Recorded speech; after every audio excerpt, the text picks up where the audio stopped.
عطا اللہ شاہ بخاری کے استاد حبیب الرحمن لدھیانوی کو بلایا گیا اور اہل سنت کی نمائندگی کے لیے میرے والد گرامی کی عمر اس وقت تقریباً 23-24 برس تھی، لیکن پھر بھی نظر انتخاب ان پہ پڑی اس کم سنی کے باوجود، اور سب سے آخر میں دعوت خطاب بھی انہی کو دی گئی، اور انہوں نے تقریباً 2.5 گھنٹے اس موضوع پہ خطاب کیا کہ آقا کریم صلی اللہ علیہ وسلم کی حقیقت کو اللہ کے سوا کوئی نہیں جانتا۔ وہ علم کا ایک بحر ناپیدا کنار تھا اور فیض کا دریا موجے مارتا تھا، اور سارا مجمع سپیل باؤنڈ، انگشت بدندہ سحر زدہ بیٹھا ہے۔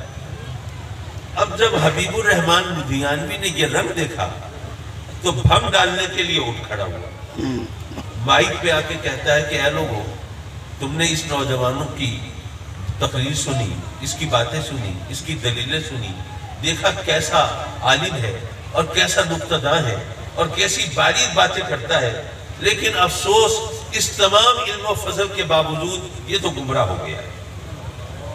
دیکھو کہتا ہے کہ اللہ کی حقیقت، آقا کریم کی حقیقت کو اللہ کے سوا کوئی نہیں جانتا۔ اے لوگو، اگر نبی کریم کو کوئی اللہ کے سوا اور جانتا نہیں تو پھر مومن کون ہوا؟ اس نے تو سب کے ایمان کا انکار کر دیا، کسی کو نہیں بخشا، ہر ایک کو رگڑا لگا دیا۔ جب اس نے یہ بات کہی تو اس سے پہلے کہ مجمع اکھڑتا اور بات بگڑتی، میرے والد گرامی تشریف فرما ہوئے اور انہوں نے مائک لیا اور لوگوں سے کہا کہ اے لوگو، مجھے یہ بتاؤ کہ اللہ کو جانتے ہو؟ کیسا ہے، شکل کیسی ہے، صورت کیسی ہے، نقش و نگار کیسے ہے، لب و رخسار کیسے ہے، رنگ روپ کیسا ہے، جسامت کیسی ہے، ماہیت کیسی ہے، کیفیت کیسی ہے، وہ جانتے ہو؟ نہیں۔ فرمایا کہ نہیں جانتے، اس کے باوجود مومن ہو کہ نہیں ہو؟ فرمایا کہ اس بیچارے یتیم العقل سے اتنا پوچھو کہ اللہ اور اس کے رسول کو جاننے کا نام ایمان ہے یا ماننے کا نام ایمان ہے؟ سبحان اللہ، سبحان اللہ۔ فرمایا کہ اگر جاننے کی شرط لگا دو تو جبریل بھی مومن نہیں ہو سکتے، صدیق بھی مومن نہیں ہو سکتے، ارے ان کو جاننے کا نہیں ماننے کا نام ایمان ہے۔ بے شک، بے شک۔ اچھا، وہ جو بات تھی وہ تو وہیں رہی، لیکن یہاں پہ ماشاءاللہ علماء تشریف فرما ہے، ممکن ہے کہ کسی کے ذہن میں ایک خلش پیدا ہو، یہ عقل اور علم کا وہی کام ہوتا ہے جو مکھی کا ہوتا ہے، سارا جسم صاف ستھرا ہو لیکن ایک جگہ چھوٹا سا زخم ہو تو مکھی سارے صاف ستھرے جسم کو چھوڑ کے زخم پہ آ کے بیٹھتے ہیں۔ اسی طرح یہ عقل کا کام ہے کہ تمام بات سمجھ میں آنے والی ہو، سارا بیان سیدھا سادہ ہو، لیکن ایک جگہ ذرا اعتراض کی گنجائش ہو تو عقل وہی متوجہ ہوتی ہے۔ ممکن ہے آپ کے ذہن میں خلیش ہو، آپ کہیں کہ قاضی صاحب آپ کے والد صاحب نے ایک بات کہی اور آپ نے اس کو دہرائی اور وہ آپ نے لوگوں سے داد بھی سمیٹ لی، واہ واہ کرا لی کہ اللہ رسول کو جاننے کا نہیں ماننے کا نام ایمان ہے، لیکن ہمیں یہ بتائیے کہ یہ بات اپنی جگہ پر کہ آقا کریم کی حقیقت کو ہم جان سکتے ہیں یا نہیں جان سکتے، یہ بحث اپنی جگہ پر، لیکن یہ بتائیے کہ آقا کریم صلی اللہ علیہ وسلم کو ہم کچھ نہ کچھ تو جانتے ہیں نا؟ ہماری اپنی حیثیت کے مطابق، اپنی عقل کے مطابق، اپنی رسائی کے مطابق ہم جانتے تو ہیں نا، چاہے حقیقت نہ جانتے ہو، لیکن جو کچھ ہم جانتے ہیں اس جاننے کا نام ایمان ہونا چاہیے یا نہیں ہونا چاہیے؟ لیکن آپ کے والد نے تو سیدھی سادھی بات کہہ دی کہ اللہ رسول کو جاننے کا نام ایمان ہے ہی نہیں، ماننے کا نام ایمان ہے۔ یہ بات تو صحیح نہیں۔ بھائی ہم حقیقت نہ جان سکتے ہو لیکن جتنا جان سکتے ہیں اس جاننے کا نام تو ایمان ہونا چاہیے۔ میں عرض کروں گا کہ یہاں بھی ہماری عقل ٹھوکر کھا رہی ہے۔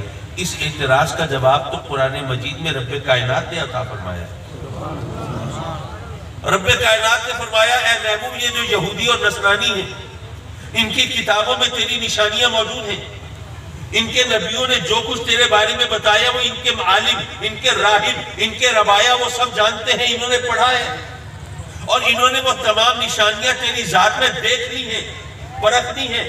ان کو اچھی طرح پتہ چل گیا ہے کہ تو ہی وہ نبی آخر الزمان ہے جن کا ذکر ان کی کتابوں میں آیا ہے۔ یہ تجھے اچھی طرح جان گئے ہیں، پہچان گئے ہیں۔ یہ تجھے جانتے ہیں اور اس طرح جانتے ہیں جس طرح اپنے بیٹوں کو جانتے ہیں. کما یعرفون ابناءہم. اے محبوب یہ یہودی اور نصرانی یہ تجھے جانتے تو ہیں لیکن مانتے نہیں ہیں، اس لیے مومن نہیں ہے. پتہ یہ چلا کہ اللہ اور اس کے رسول کو جاننے کا نہیں ماننے کا نام ایمان ہے. اگر جاننے کا نام ایمان ہوتا تو وہ یہودی وہ نصرانی اور ان کے عالم وہ پھر مومن ہوتے نا، لیکن نہیں. اللہ اور اس کے رسول کو جاننے کا نہیں ماننے کا نام ایمان ہے. حضرات مکرم، ہم نہیں جانتے کہ رب کائنات نے اپنے محبوب کو کیا شان عطا فرمائی ہے، کس مقام سے نوازا ہے، لیکن مولا ہم کیڑے بھی نہیں نکالتے، ہم اعتراض بھی نہیں کرتے، ہم باتیں بھی نہیں بتاتے. ہم سر تسلیم کو خم کرتے ہیں اور جبین نیاز کو جھکاتے ہیں اور تیری بارگاہ میں عرض کرتے ہیں کہ مولا ہماری یہ اوقات نہیں ہے کہ ہم جان سکے تو نے اپنے محبوب کو کیسا بنایا ہے، کہ تو جانے تیرا محبوب جانے. ہمیں درمیان میں ٹانگ اڑانے کی ضرورت نہیں ہے. ہم جانتے تو نہیں لیکن مانتے تو ہیں. تو نے اپنے محبوب علیہ السلام کو جو بھی شان عطا فرمائی ہے مولا ہم مانتے ہیں. ایک واقعہ مختصر سا اور پھر آپ سے اجازت. اس میں ایک نصیحت کا پہلو بھی ہے. کہتے ہیں